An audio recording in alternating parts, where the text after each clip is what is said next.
ఆలోచన ప్రవేశపెట్టింది. ప్రధానమంత్రి ఇప్పుడు మీకు ఒక నెలకి 1000 రూపాయలు వస్తుంది అనుకోండి కరెంట్ బిల్లు. ఆ కరెంటు బిల్లుతోనే మీరు మళ్ళీ లోన్ సబ్సిడీ ఇస్తుంది కాబట్టి ఆ లోన్ ఆ 1000 రూపాయలే కట్టుకోవచ్చు మీరు నెలకి బ్యాంకులో. అది 10 సంవత్సరాలు ఇస్తారు. అంటే 120 యూనిట్లకి 70,000 ఇస్తుంది.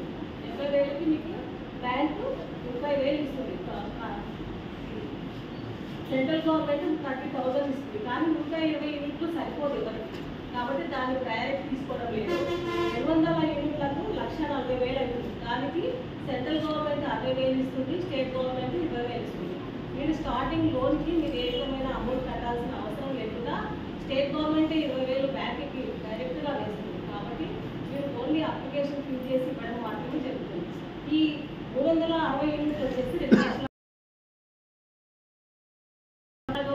మాత్రమే ఉపయోగించుకోవాలి. ఫస్ట్ ఇది సరిపోదు, ఎందుకంటే అది తక్కువ వస్తుంది. ఈ యూనిట్ మాత్రమే పెట్టుకుంటే మీకు ఉపయోగకరంగా ఉంటుంది.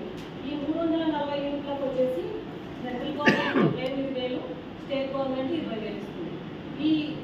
ఇది మైనస్ చేసి మిగతా బ్యాలెన్స్ అమౌంట్ మీకు బ్యాంకర్స్ కూడా మీకు ఇక్కడికి వచ్చినారు, వాళ్ళు లోన్ ఇస్తారు.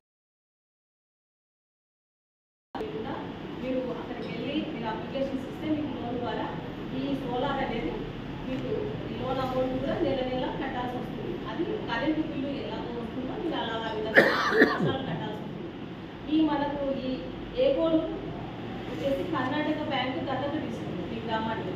అంటే ఈ గ్రామం మొత్తం సోలార్గా అభివృద్ధి చేయాలని, కరెంటు ఎక్కువ వాడకం లేకుండా సోలార్ వినియోగించుకోవాలనే ఉద్దేశంతో బ్యాంకు వాళ్ళు ముందుకొచ్చినారు. ఈ బ్యాంకు వాళ్ళు మీకు ఈ గ్రామాన్ని దత్తత తీసుకొని ఎవరైతే ముందుకు వచ్చి